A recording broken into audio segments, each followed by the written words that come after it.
Welcome back, folks. On today's show, I have Jennifer Noel Taylor, and we're going to talk a little bit about spirituality. I know I've been doing a lot of it on the show, folks, but it's my favorite topic, so too bad for you. If you're interested in making your own content or starting your own podcast, go to getagripstudios.com. You can do it from around the world, from your desk at home, from your office, wherever you want. So go to getagripstudios.com. But for right now, Jennifer Noel Taylor on the Get a Grip on Life podcast.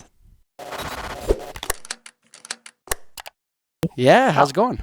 Sorry. It's good. Yeah, good day. Yeah, you look. We had some technical issues earlier, but Jennifer went over and above, and now everything's great. So I'm so happy to have you here. I reread your bio again. I read it last night, and then I read it again in between the shows. And you got to tell me about the aha moment in the back of the police car. Oh, yes. It's a little bit of a dark story. I'll have to warn you. Okay. But I will tell you about that. Yes. So basically, I need offer a little background. I basically quit my real job as a software developer and went into running a energy healing, energy medicine business. And I was very surprised to discover that following my heart, doing what I love, did not automatically lead to financial abundance. I was under the impression that it would somehow lead to financial abundance. I ended up in a lot of debt. I had a $100,000 line of credit for business. I borrowed $35,000 on my credit card. I had an interest-only mortgage on my home. So I was up to over $135,000 in debt, no savings, always worried about money. And this went on for years and years and years. And so in relation to this, things started to turn around in conjunction with an aha moment in the back of a police car of all places. And what happened was I went to bed one night, somebody broke into my house. And this intruder came in and he woke me up. I was in my bedroom, fast asleep, sleeping nicely. He comes into my room and he's holding a pair of my scissors. He's holding in front of him. He's holding a flashlight. He wakes me up. And of course, I scream. And he's like, "Shut the blank up or I'll cut you to pieces." And so I'm sitting there just like freaking out because there's strangers in my room. Yeah, it's intense, right? So anyways, I'm going to cut over, long story short, it turns into a sexual assault and a robbery. And I call 911 and the police come over. They show up and they said, "By the way, we have to take you to the rape trauma center." And I'm like, God, how mortifying. This is turning into a horrible, horrible night. So it's 3:30. It's like about 6 a.m. They take me out to their police car. They escort me to the back. And I'm sitting there in the back of the police car, just, complete like shock. I mean, my life just felt like it was falling apart. I mean, it just complete shock, not really paying attention. And I hear this voice, our still small voice or the universe. It says, sometimes give us messages. Of course. And it said, "Okay, pay attention." And I said, "All right, whatever." So I kind of perk up a little bit, and over the radio, one of the officers says, "We're now transporting the victim to the rape trauma center." And I just sat for a moment, and that word victim, it struck me in the heart because I had this impression that I'm a spiritual leader. I'm a healer. I'm an entrepreneur. I teach empowerment. I teach the law of attraction. I teach that we create our reality. And all of a sudden, this person is labeling me as a victim. Ooh. It just struck me the wrong way. I'm like, I'm a spiritual entrepreneur. This is nuts. I should not be here. This is a complete, utter mistake. The universe has completely messed up at this point. And then I thought about it and I suddenly got the insight of, wow, I'm living my life as a victim, even though I'm teaching law of attraction, even though I'm teaching that we're empowered and that we create our reality. My internal script most of the time had this victim thing going on. Like, oh, I'm angry at God because my finances are a mess, or I'm angry at men because they treat me horribly. Just constantly feeling like a victim. Like, IRS sucks, the government sucks, I'll never get ahead. I was like having this victim script. But what's interesting, can I comment on that? In that mindset, you labeled everybody else too. So when you're labeling yourself as a victim, everybody else needs a label, right? All Yeah, men are like they're this. yeah. The government Mhm. is this. It's only tyrannical on Mhm. me. I'm all not. I am going to take on a persecution complex, Mhm. right? Men are Right. persecuting me. Mhm. The IRS is. They're all out. Everyone's out to get me. When Everyone. Mhm. you know what I mean? And it's like Mhm. the victim is like a negative ego trip. It's the same Mhm. as an It was ego trip, totally. except it's like Mhm. negative. Yeah. Yeah, it's the martyr thing too. I mean, I was playing the martyr for the cause, like, "Oh, woe is me, look how much I sacrificed, my finances for Hmm. my cause," which was energy medicine. And Sure. I was angry. I was angry at God. I was angry at the universe. I was angry at the IRS. I mean, just all this anger, right? Mm. And I just wasn't even aware of this whole thing going on in my consciousness. It just wasn't even it's kind of like background noise. Sometimes you get so wrapped up in that victim thing, you're not even fully aware of it. And that was when I became aware, right in the back of this police car, of I'm really not practicing what I preach whatsoever because I'm preaching law of attraction empowerment. And here I am playing the victim for the majority of my life, and it's just a huge wake up call. Did you And feel and like a I said, fraud? yeah, Did you feel like a fraud? yeah, I felt like a fraud. Yeah, like a That's total sham. there. You know what the thing Mhm. about that is though? That's actually one of the most wonderful feelings you can have. Because Mhm. I hate to say that, but when you feel like a fraud, you're actually in those situations for the first time, you're being honest with yourself. I was At honest. at least you're being Mhm. honest. When Mhm. you're in the victim mode and like you feel you're so important, the IRS must have it in for Michael Colligan or Jennifer Noel Taylor, and I'm a victim, and these men, all men are like this. If you got something hanging between your legs, you're like this too. You're bastards, the whole lot of you, right? And everybody needs a label. Mhm. Yeah, I'm so Mhm. important. The world revolves around me. And then when you say, "Oh God, what a fraud," Mhm. at Mhm. least at that point you've switched from lying to yourself to speaking the internal self-talk, being honest. Mhm. I honestly realized just, I'm a fraud, and it was a very I mean, it was a humbling moment because you're in the back of a police car, and it's already a humbling position. Sure. And that was just the vibe there is a lot of criminals are back there, and just, I don't belong here was kind of my first thought, and huge wake up call. So at that moment, I decided, all right, I need to shift this whole victim thing because this is as bad as it's ever going to get. That was a rock bottom moment. I'm never going to feel this victimized ever again. And I just Mm. held that for a moment because I didn't want to play this victim thing anymore. And I was the ultimate victim that night in Hmm. my head. I'm like, oh, some guy breaks into my house, Yeah, I mean, in that and case, you are a victim. I mean, that's not yeah, I a mean, that's not made up. That's a real victim. That's a seriously bad situation. But the next line of your biography, I don't want to pass over this lightly because that's a trauma, right? That's an emotional mhm. trauma. It's a spiritual trauma. It's an invasion into your personal space. You're not safe. Um, the next line of your biography, though, goes changed your perspective on the law of attraction. You're Mhm. not suggesting that you attracted this into your life in some way? I am. I'm a bit radical. Yeah, and here's the thing. Okay, so now I'm gonna explain this, and this is my opinion, and this is how I'm I glad you came to said this. that and not me Yeah. because I think Mhm. people would chop my head Yeah. off if I. People Okay. have chopped my head off, but this is what I came to realize. First of all, before that guy woke me up in my room, I heard a voice, and it took me a long time to come to terms with this. And the voice said, "It is manifested." And it was very specific. It said, "It is manifested." I had personally for a long time, I had a beef with the law of attraction because I thought, well, if we're teaching the law of attraction, does it apply to everything? Does it really apply to all this horrible, horrible stuff in the world? Does it apply to my sexual assault? Does it apply to these awful things that happen?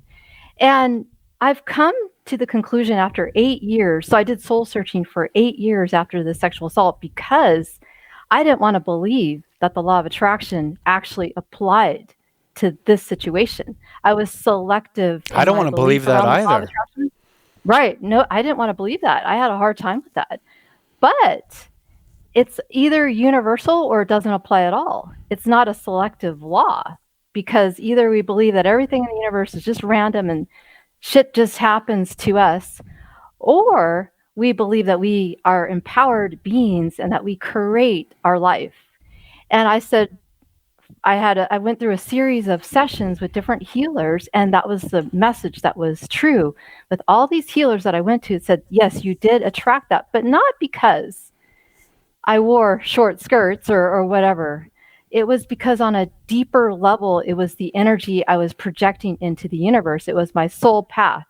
It was what I was bringing forward. And I had what I call another aha moment with a healer about 8 years after this event that really showed me, almost lifted the veil of the universe and showed me why I attracted it. And interesting enough, it was the rage and anger that I had locked in my heart that I wasn't even aware of. And a session brought it all out into the open. And the universe talked to me again and said, this level of rage and anger that you're holding on to, your lack of forgiveness, attracted that. And that was, yes. So I believe now, before I struggled with it, but I believe now that what's going on in our emotional energy, in our heart, in our spiritual energy, in our life path actually attracts the reality You're the as a second person to lesson. tell me this, eh? Mhm. I had As a another lesson. I had another fellow on my show, and he's very special to me. And he told me that on the show that he was drugged and raped by two men. He's a man. Okay, he was drugged and raped by two men. And I'm not going to get too into his story. This is about you. But he made the same assertion as you, that Mhm. he had brought this upon himself by his relationship to the universe.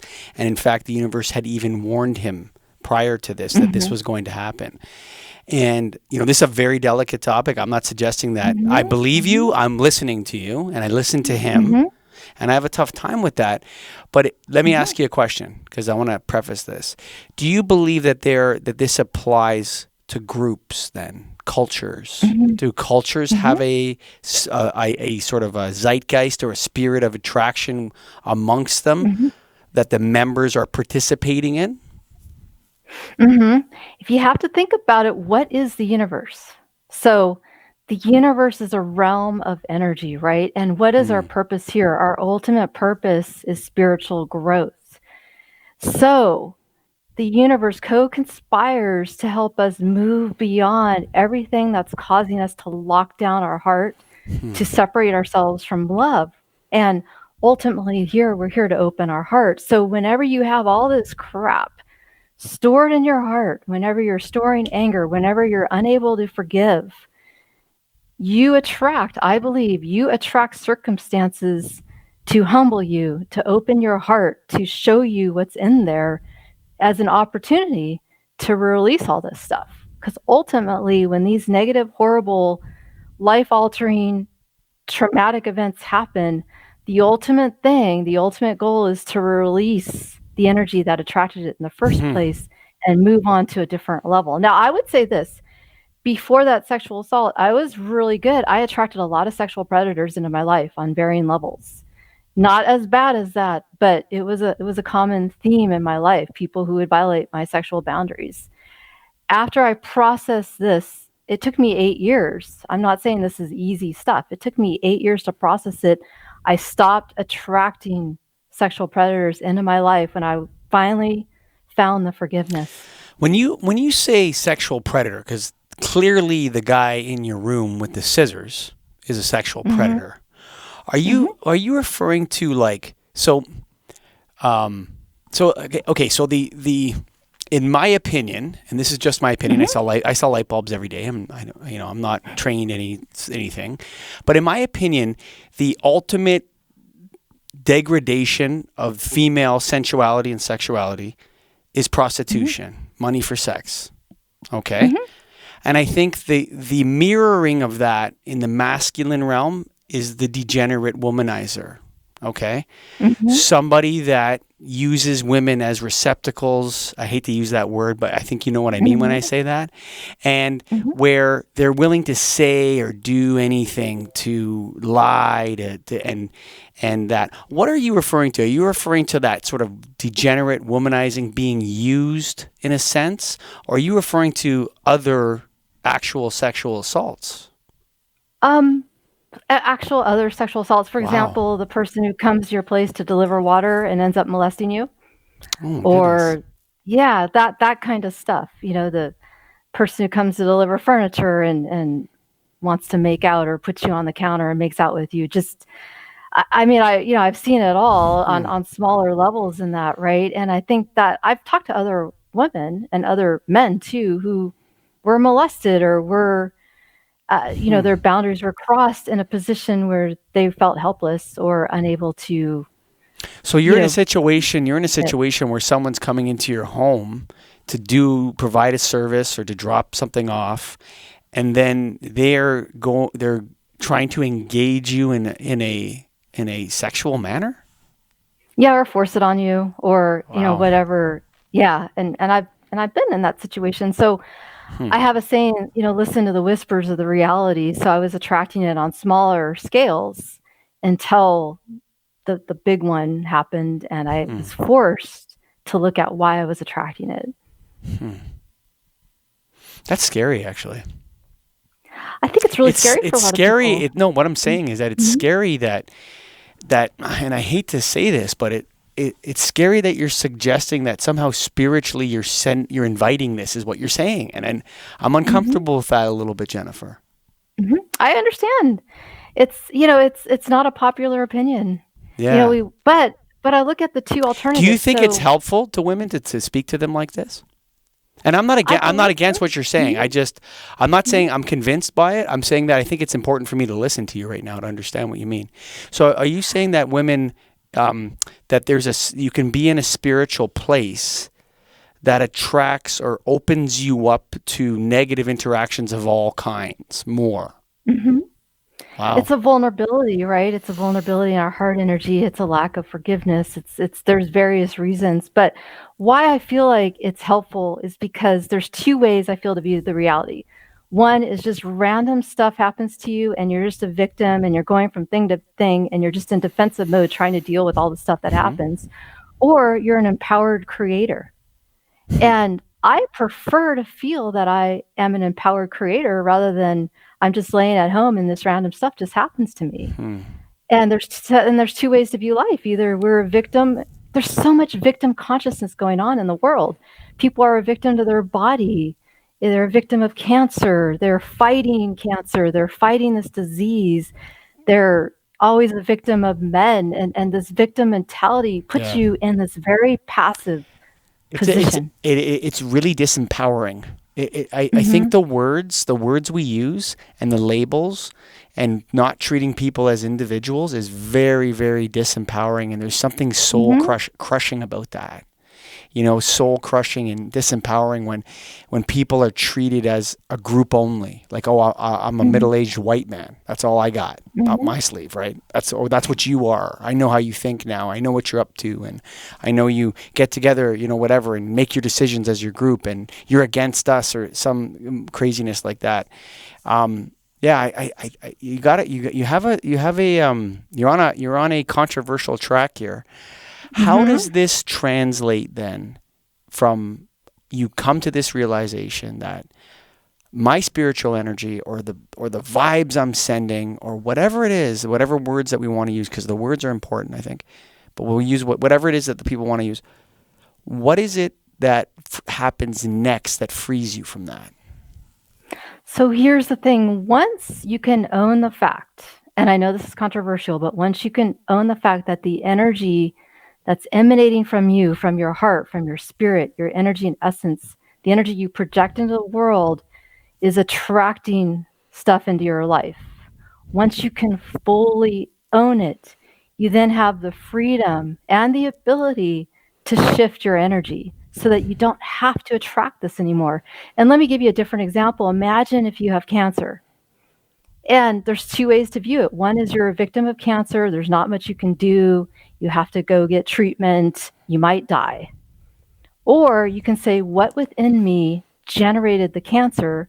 How can I shift it? Two different tracks you can go on. Now, I prefer to say, what within me generated the cancer? How can I shift it? If you ask the universe that question and put it out there, you will be shown what within you is attracting your circumstances. Then you have the ability to be, dare I say, cancer free.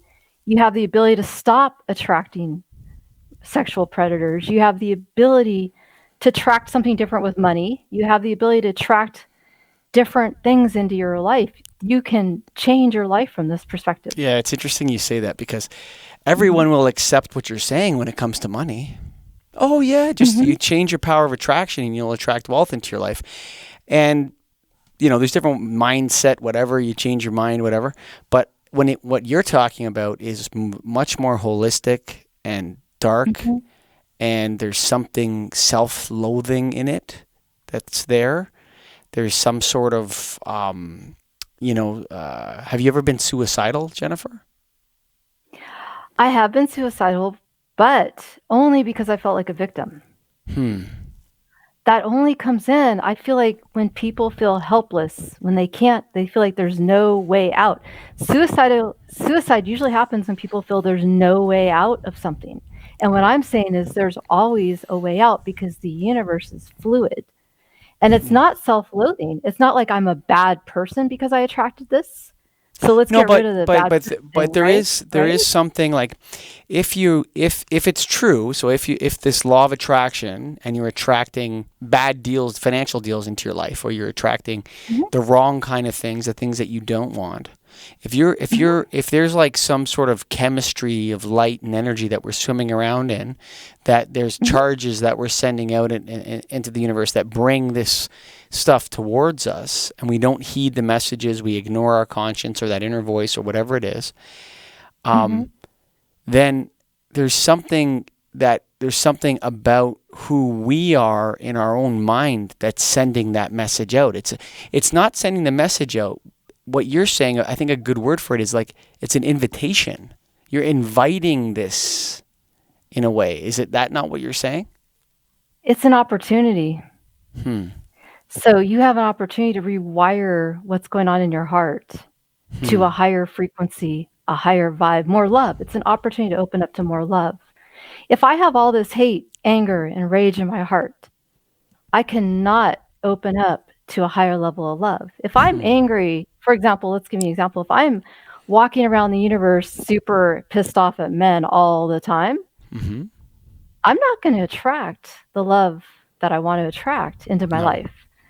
Right? So it's an opportunity to heal these parts of Hmm. ourselves that are lower frequency, lower vibration, so we don't have to hold on to all this anger or rage or whatever negative energy that you're holding on to. It's an opportunity to release it and let it go so that we can forgive and move forward and create a happier life.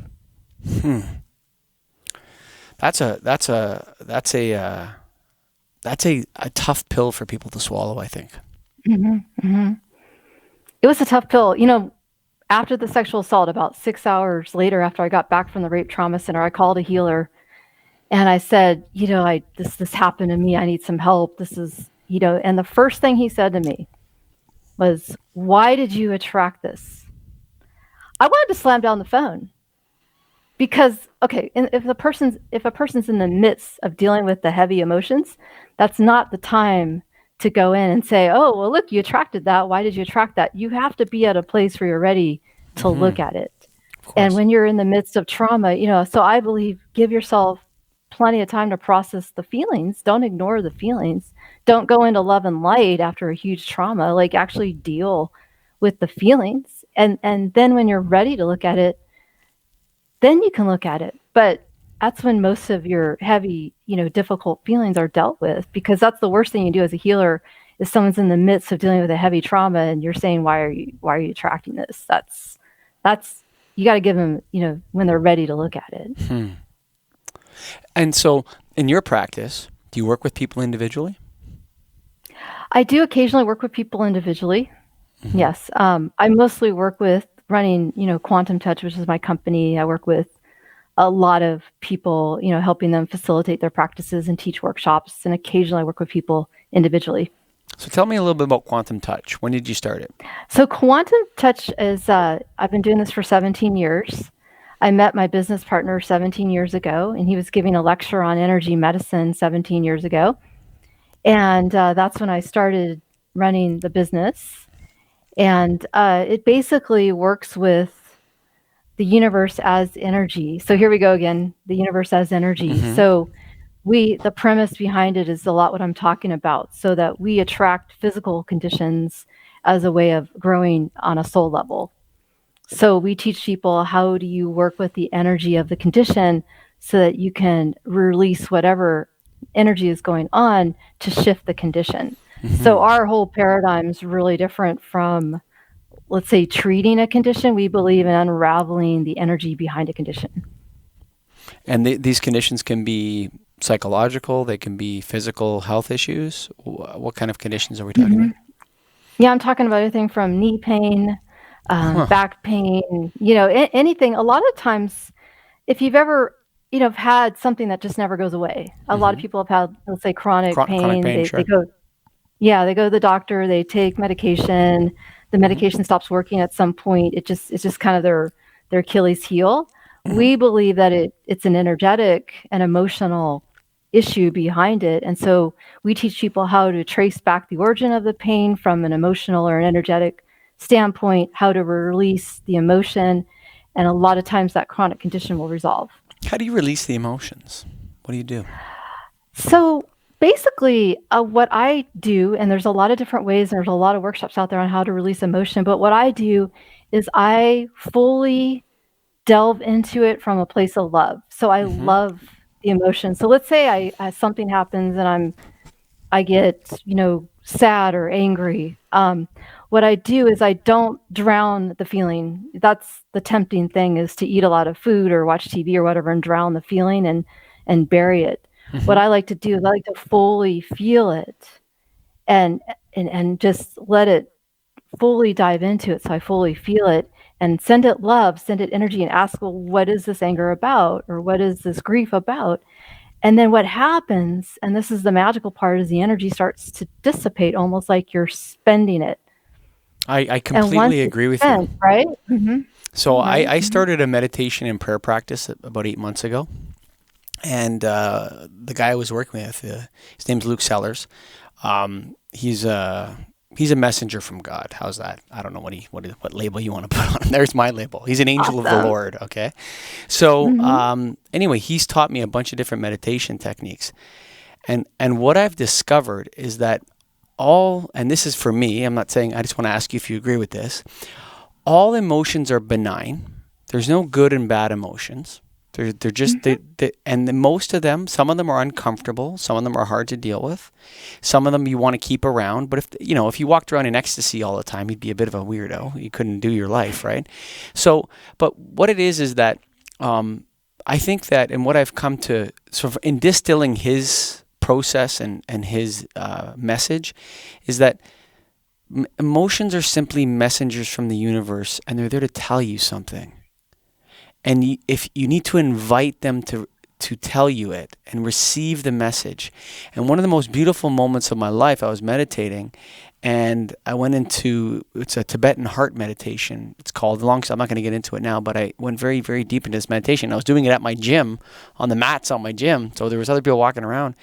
And I came out of the meditation. It was 45 minutes later, and I was crying and crying. And I released this sadness, deep, deep, deep sadness. And it was about a certain topic, and I released it, and it was like a flowing out of me, and it was one of the most beautiful experiences of my life. I just allowed myself to grieve and grieve and grieve until all of it was out. And it was it was a beautiful, I don't even know how long it took. I have no sense of time from that moment. I just remember it was almost like it was channeled from deep in my spirit and my soul, and I just released it. And when I came out of the meditation, there was tears coming down my face, and I couldn't even believe all this stuff was happening. And what I've realized is that a lot of people are suppressing and repressing emotions, and and if I've talked to a lot of people like yourself, and what they're saying is that these cause physical manifestations to happen to you by doing this. Anxiety is another emotion that's just a messenger, but they suppress it and they walk around in these states of fear and flight and frozen because they're not releasing these emotions or allowing them to be released and feeling them. Am I on the right track here? Is that Mhm. sort of what you're talking about? I grew up in a family where anger was not allowed. Hmm. Anger was perceived, in a Christian family where people, nice people don't get angry. So instead of feeling anger, I would just repress it. And, repressing that feeling, constantly repressing our feelings will lead to either, negative manifestations or, physical conditions because those, like you said, I totally agree with you. Those negative emotions or any emotion has a message. So they want to be listened, they want to be heard. They're like a child that wants to be loved and heard, not ignored. And once we have the bravery to fully dive in. That's really brave of you to fully dive in to a feeling like that. That's wonderful. You have the bravery to do that and to allow yourself to feel fully what that emotion is and you release it and process it, your whole energy changes for the rest of your life. Yeah, And that's why yeah. well, Mhm. I'll tell you, I was in Reiki this morning, so I do Reiki probably once a month. Wonderful Mhm. practitioner, Alex McLeish Duder is a wonderful lady. And those sessions, and people say, "What do you Colligan? What do Colligan's got nuts. He's lying on a table and someone's waving her hands over top of him." I'm telling you, man, I go into the closest thing I can describe it to people is a lucid dream state. But it's not. I'm not asleep, but it's like a lucid dream state that I'm in, where I'm able to really visualize all sorts of situations in my life and process them and release them. It's very, very, very. I think Reiki is a wonderful, wonderful practice, but you have to be ready for it. There's something you have to. If you go into anything with resistance, you're going to get hurt. Right? It's not going to be pleasant for you. So if you go into a Reiki session and you're not willing to engage the energy, then nothing's going to happen, right? But I think Reiki is wonderful. I think meditation is wonderful. I think prayer is wonderful, and all these different words you put on it. Like sometimes I don't know if you ever have this. Sometimes when some people have started asking me about, hey, what's going on with you or whatever. I said, I'm putting on a podcast. I'm talking to all these wonderful people and I'm learning a heck of a lot of stuff. But one of the things I've noticed is that people have weird relationships to prayer, to words, right? So if you talk to someone who's like an atheist or whatever and you say prayer, they get their back up. Mhm. You know what I mean? How do you deal with that? Like if you talk to a Christian person comes to you or an atheist comes to you and they have like this label thing with the words. A Christian doesn't want to meditate, right? Okay, so let's spend some time with the Lord. Whatever it is Mhm. that you want to call it. Or an atheist doesn't want to pray. So we're going to invoke some gratitude for a little bit. You're going to thank the universe for who you are. How do you deal with that with people when they come to you or when you're in your own life when you're advising people?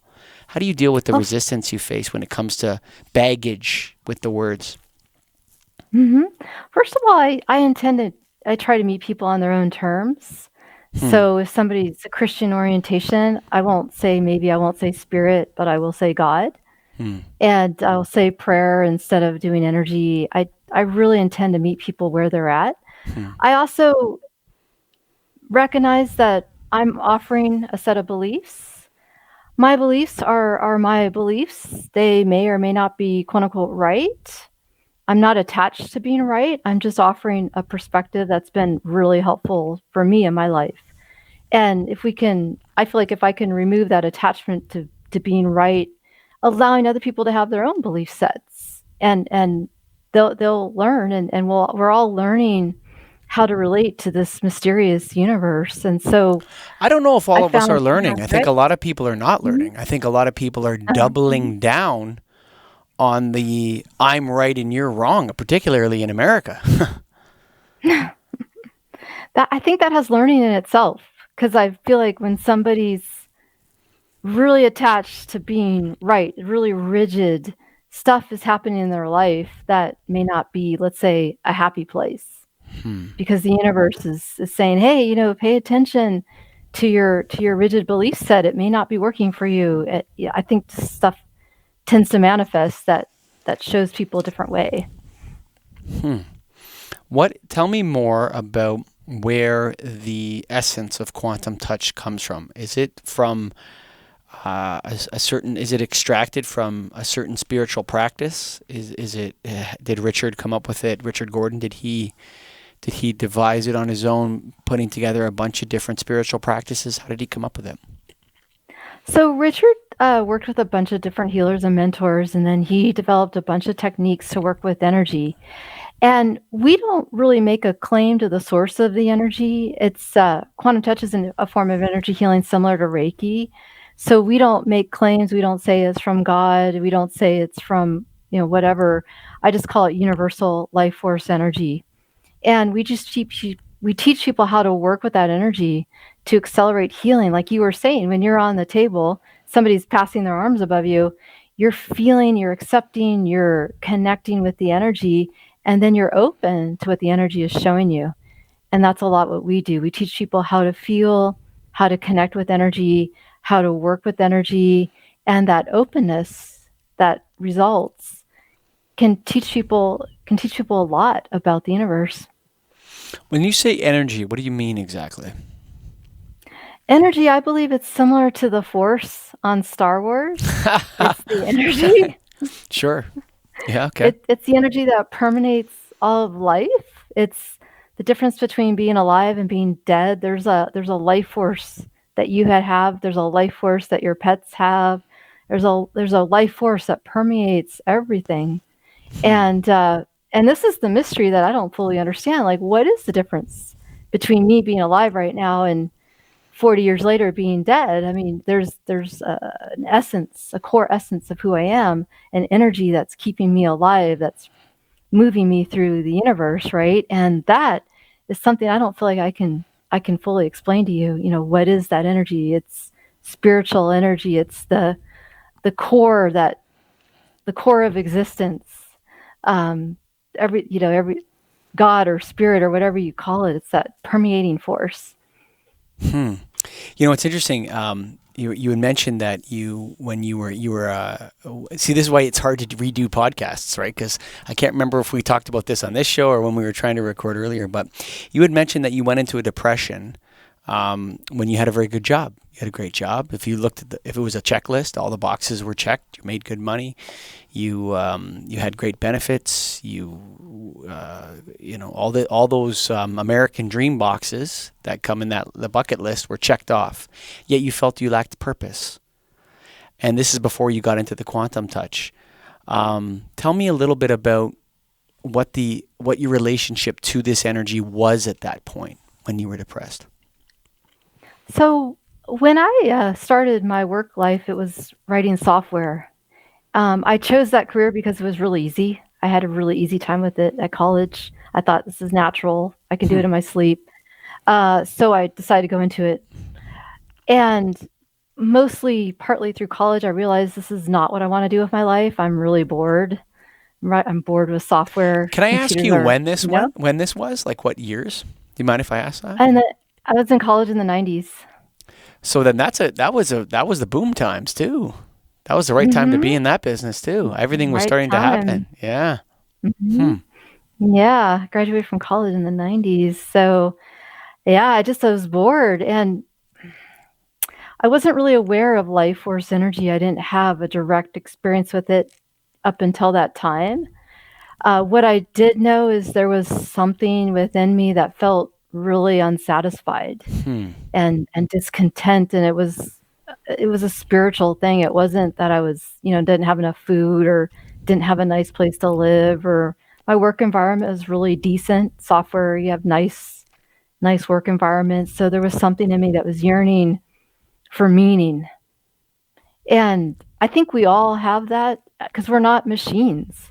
We're not little automatons. We're not robots, So what has you meaning know? for you? Meaning is connection to feeling connected to the universe, to source, to God, to all that is. I think it's what a lot of people are searching for. Do you feel connected to other people in your life? I do. And I also feel connected up to source or spirit or that connection to what's eternal or beyond me. I feel it as an energy, as a source, like I feel something deeper than the mundane, let's say. And when you're going about your daily life now, what is it that you put in place to keep you mindful of the spirit energy, or keep you grounded, or in that one of the, again, Luke Sellers, the messenger from God, he says, in the eye of the hurricane, in that center, so the world can spin around you and different things can happen, but you're centered and you're able to deal with things in a you don't get to stop the hurricane, but you can be centered in it. What is it? What is your what is it in your practice that keeps you there? Well, one of the things that I came to realize that was really odd for me at the beginning was, uh, if you've ever played with energy, you can feel energy as a palatable thing. I think. I don't know if you have done that with the Reiki, for example.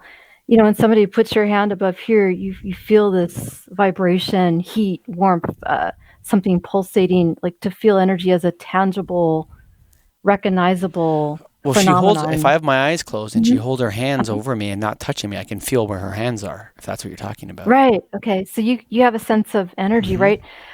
So you can feel it as a tangible thing. What I've learned doing energy work is I started to be able to feel like, even I do this exercise. It's very simple. I put my hands side by side.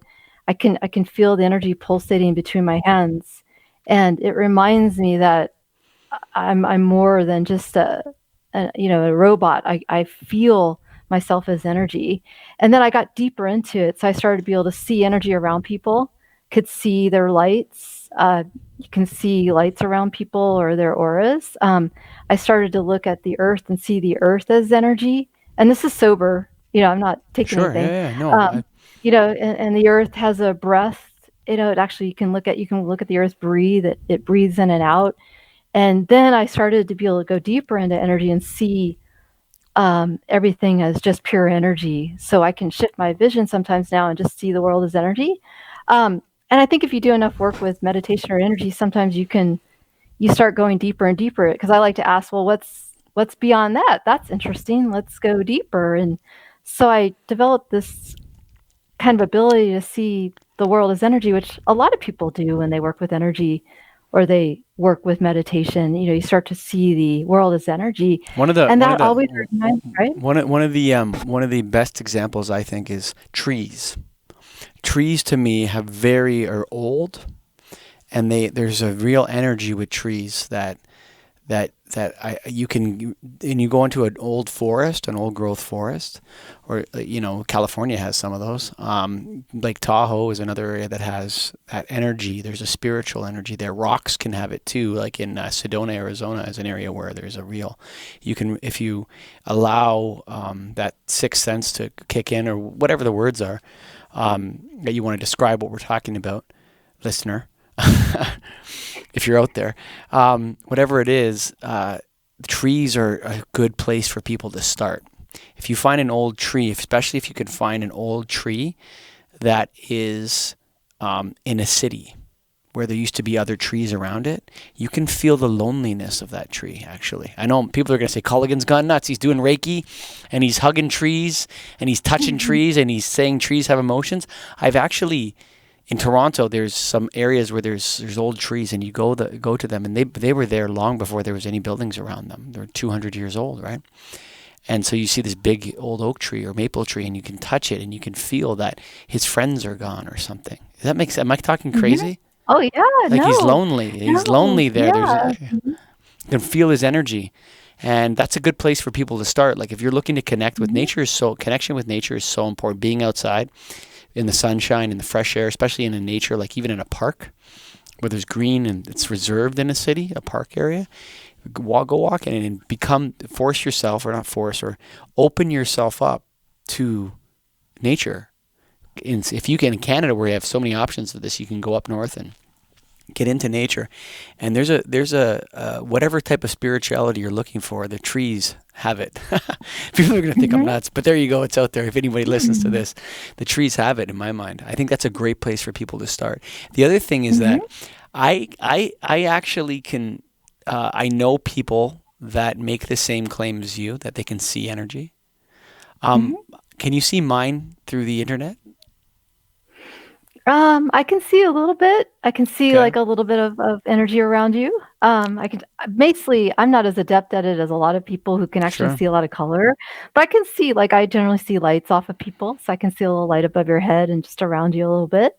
Just reminds me that you're a spiritual being and an amazing soul, right? When you see that around people, it's just Hmm. a great reminder.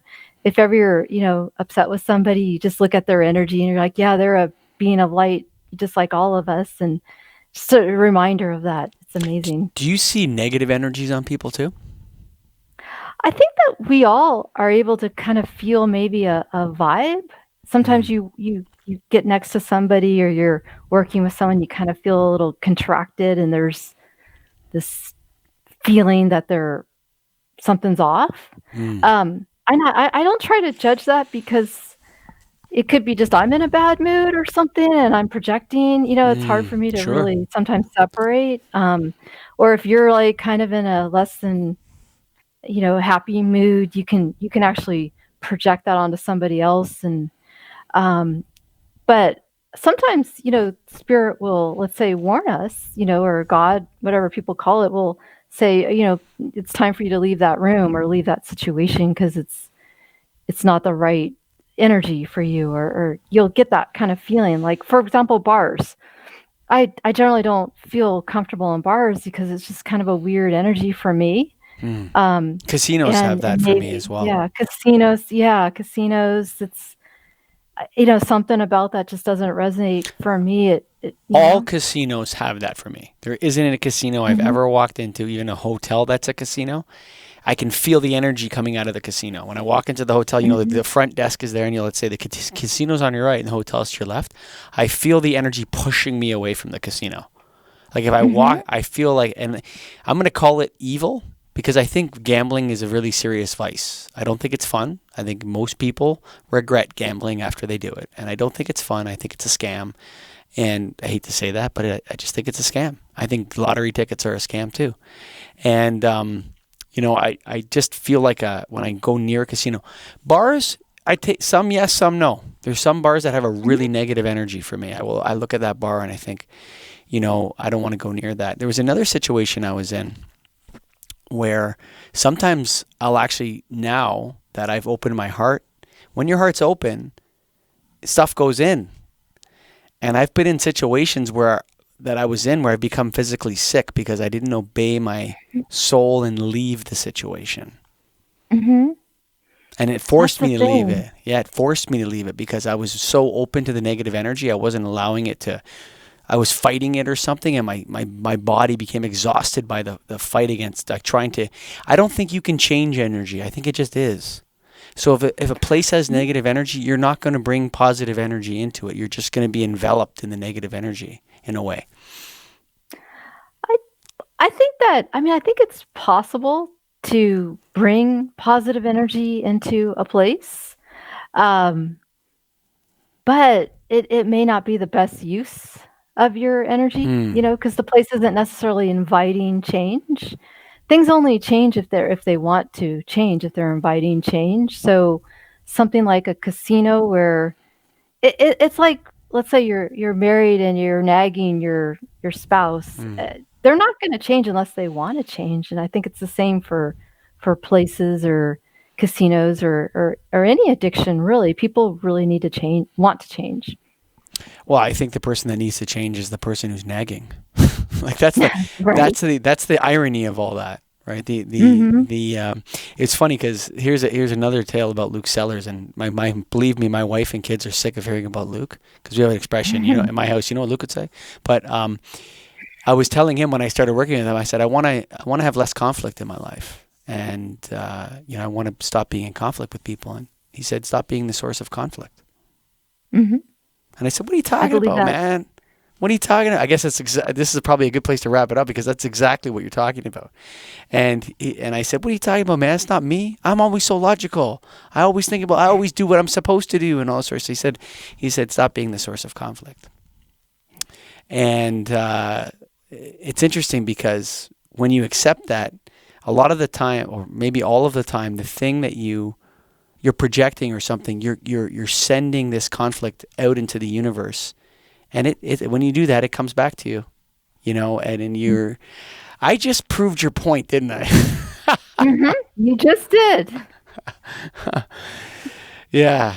Stop being the Yeah. source of conflict. Isn't that Stop being interesting? a source of conflict. Yeah, it's kind of counterintuitive because a lot of times you feel like it appears that people are doing things to you. Sure. That's a common, let's say, approach. And really, I feel like people are responding to the energy you're projecting.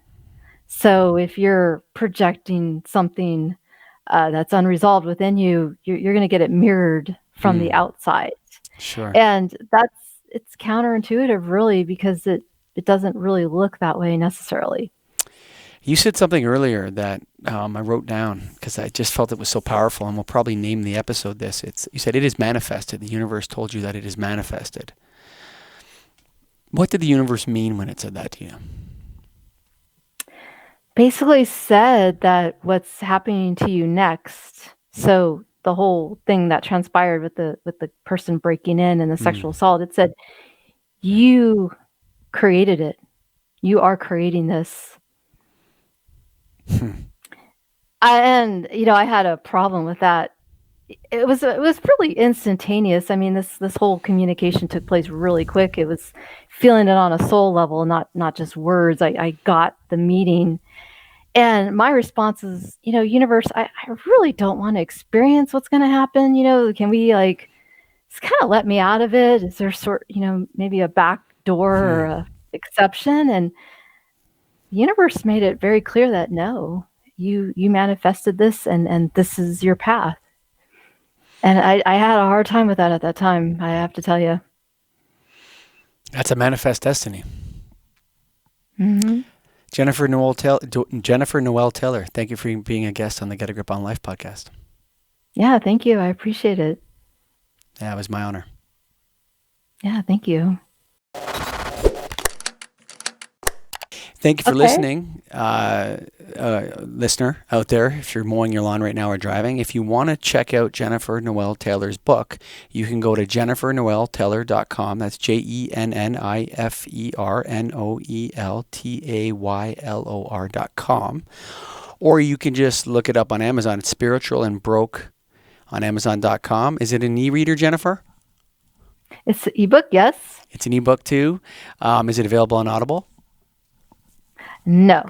Oh, you should get it on Audible. So we're gonna try to talk Jennifer into getting it on Audible after the show. So get it on Amazon or get it from her website. And of course, thank you for listening. And if you want to create your own content, if you want to start a podcast, you want to do some stuff for your work or whatever, go to getagripstudios.com. Thank you for listening. Bye for now.